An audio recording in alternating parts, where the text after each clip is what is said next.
Have you ever seen someone judged unfairly, simply because of how they looked? Well, today's story will leave you stunned. An elderly man walked into a glittering jewelry store downtown, but instead of being greeted with respect, he was laughed at, mocked, and told to leave. What the staff didn't know was that this old man carried a secret so shocking, it would flip their entire world upside down within hours. It all began on a bright Saturday morning. The jewelry store, Linden and Company, Jewelers, was bustling. Wealthy clients moved between glass cases that sparkled with diamonds, emeralds, and rare watches. Behind the counter stood Melissa, the store's manager. Sharp suit, sharp tongue, and sharper attitude. She prided herself on spotting real customers versus what she called time wasters. That morning, the doorbell chimed softly as Mr. Harris, a frail-looking man in his late 70s, stepped inside. His coat was worn, his shoes scuffed, and his hands trembled slightly as he leaned on a cane. He didn't look like the type who belonged in a luxury jewelry shop. At least, not to Melissa. She rolled her eyes and whispered to her young sales associate. "Here we go again, another one of those. Probably wandered in by mistake. Watch, he won't even afford a keychain." The associate giggled. Mr. Harris, however, didn't notice. His gaze was locked on a beautiful diamond bracelet inside the case. His eyes glistened, not with desire for luxury, but with deep, heartfelt emotion. He whispered softly, almost to himself. She would have loved this. Melissa pounced. "Sir, can I help you?" she asked, her voice dripping with sarcasm. "Yes," Mr. Harris replied kindly. "That bracelet, how much is it?" Melissa smirked. "Oh, that one? That's $25,000. Are you sure you're in the right place, sir? Maybe the thrift store down the block is what you're looking for." The other customers chuckled, overhearing her. Mr. Harris's cheeks flushed red. But he didn't leave. He simply said calmly, "I'd like to see it, please." Melissa crossed her arms. "I don't think so. We don't let people handle merchandise they clearly can't buy. Why don't you move along before you embarrass yourself further?" Her words cut like a knife. The old man lowered his head, nodded slowly, and quietly turned toward the door. As he walked out, Melissa muttered under her breath, but loud enough for everyone to hear. Some people really need to know their place. The store erupted in laughter. But what nobody knew was that Mr. Harris had a reason for being there, a reason far greater than appearances. And within just a few hours, he would return and silence them all in a way they would never forget. If you believe nobody deserves to be judged by their appearance, hit the like button right now. And tell us in the comments, from which country or city are you watching this story? We love seeing how far these stories travel. As Mr. Harris walked out of the store, humiliated, his heart wasn't heavy because of the insult, but because of the memory behind that bracelet. You see, his late wife, Margaret, had always dreamed of owning something from Linden and Company, Jewelers.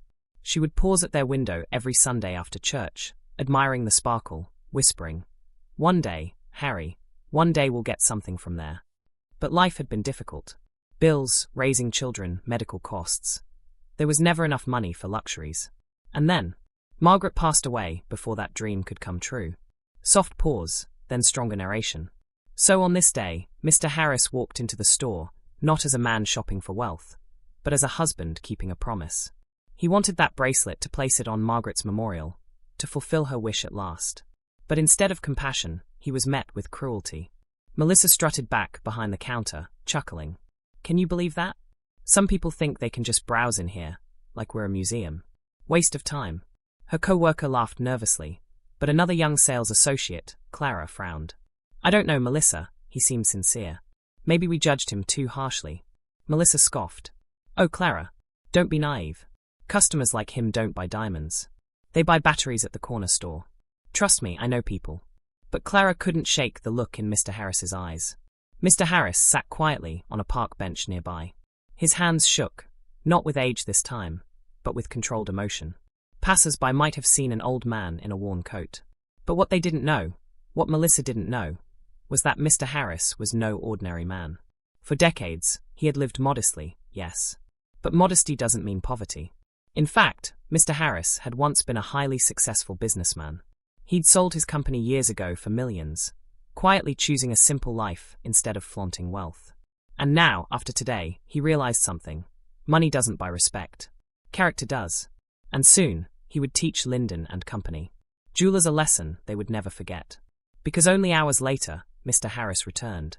And this time, He wasn't just an old man in a worn coat.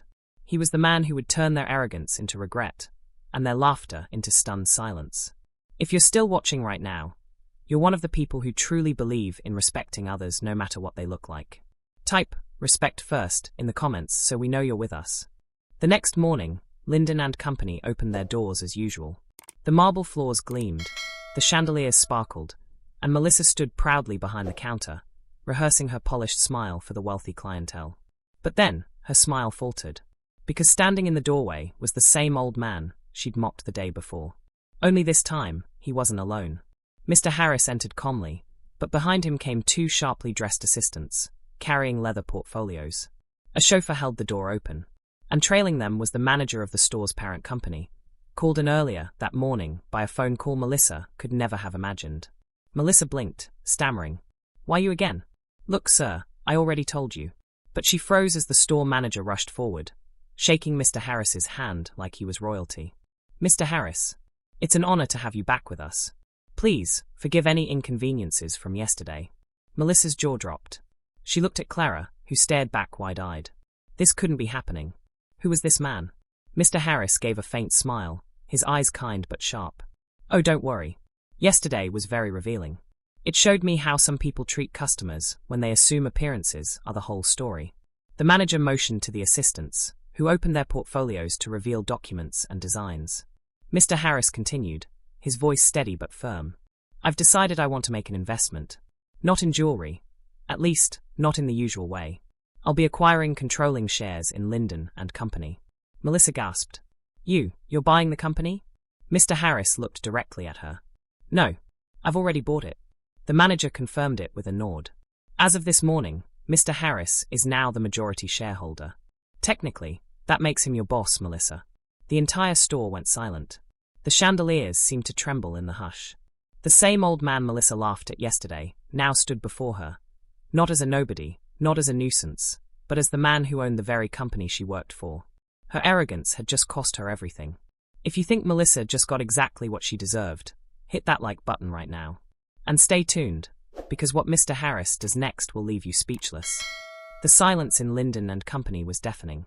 Melissa's face went pale, her confidence shattered. The same man she mocked was now her boss, the man who held her career in his hands.